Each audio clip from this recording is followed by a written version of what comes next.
सुमन की माँ कुछ वक्त पहले ही देहांत कर गई थी, जिस वजह से सुमन और उसकी बहन दोनों ही अपने चाचा चाची के पास रहते थे। लेकिन उनकी चाची बहुत ही जालिम थी, जो हर वक्त दोनों बहनों को परेशान करती थी। अरे कमबख्त, कब से तुझे घर के बाहर झाड़ू लगाने के लिए कहा है? अभी तक काम पूरा नहीं हुआ तेरा। चाची जी, बस हो गया, अभी आती हूँ। पता नहीं कहाँ ध्यान रहता है। अरे वो तेरी कामचोर बहन कहाँ गई? पिंकी, अरे ओ पिंकी की बच्ची, कहाँ है? जी चाची जी। चाची जी की बच्ची कहाँ मर रही थी? आपने ही तो रसोई साफ करने के लिए कहा था, वही कर रही थी। दोनों के दोनों कामचोर हो। सुबह से एक काम भी पूरा नहीं हुआ है और मुझे जोरों की भूख लगी है। अब मैं क्या खाऊं? तुम्हारा सर। चाची जी, आप चिंता मत कीजिए, मैं अभी कुछ बना देती हूँ। हाँ जल्दी जा, कुछ अच्छा सा बना कर ला। सुमन जल्दी से रसोई में जाकर खाना बनाने लगती है। तभी पिंकी अपनी बहन से कहती है, दीदी मुझे भी बहुत भूख लगी है, रात भी सही से खाना नहीं खाया था मैंने। देख पिंकी, चाची जी को पता चला कि मैंने उनसे पहले तुझे खाना दे दिया तो वो पूरा घर सर पर उठा लेगी, इसीलिए चुपचाप यहाँ बैठकर खाना खा ले। ठीक है दीदी। सुमन पिंकी को थोड़ा सा खाना खाने के लिए दे देती है। तभी रसोई में कमला आ जाती है। कामचोर, दोनों की दोनों यहाँ बैठी हैं और मुझसे पहले खाना खा रही हैं। तेरी हिम्मत कैसे हुई मुझसे पहले खाना खाने की? चाची जी, उसे बहुत भूख लगी थी, इसलिए मैंने बस थोड़ा सा खाना दे दिया था। आज तक इस घर में मुझसे पहले किसी ने खाना खाने की हिम्मत नहीं की और तुम मुझसे पहले खाना खा रही है। रुक, तुझे अभी सबक सिखाती हूँ।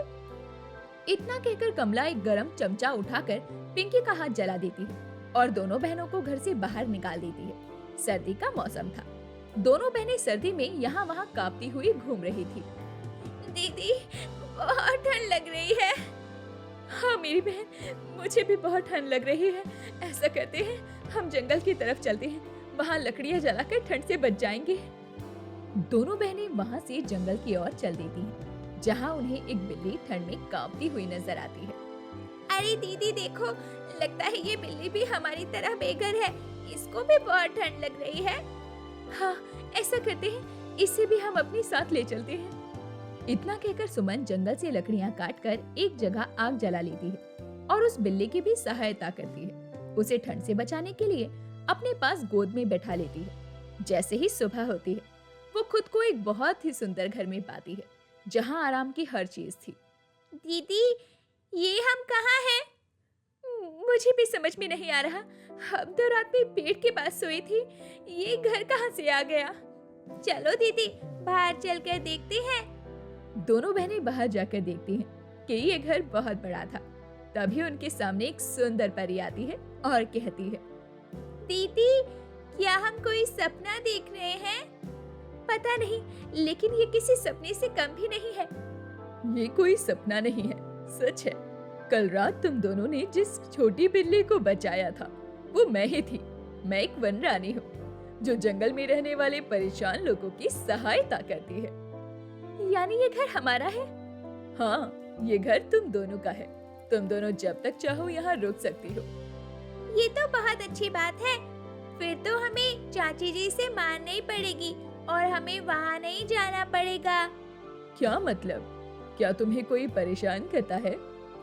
पिंकी अपनी चाची के बारे में परी को सब कुछ बता देती है। ये सुनकर परी उन दोनों से कहती है, तुम दोनों फिक्र मत करो, मैं तुम्हारी इस परेशानी को भी दूर कर दूंगी। तुम्हारी चाची को ऐसा मजा चखाऊंगी कि हमेशा याद रखेगी और तुम्हें कभी परेशान नहीं करेगी। इतना कहकर परी पिंकी और सुमन के घर जाती है, जहाँ उनके चाचा आराम से टीवी देख रहे थे।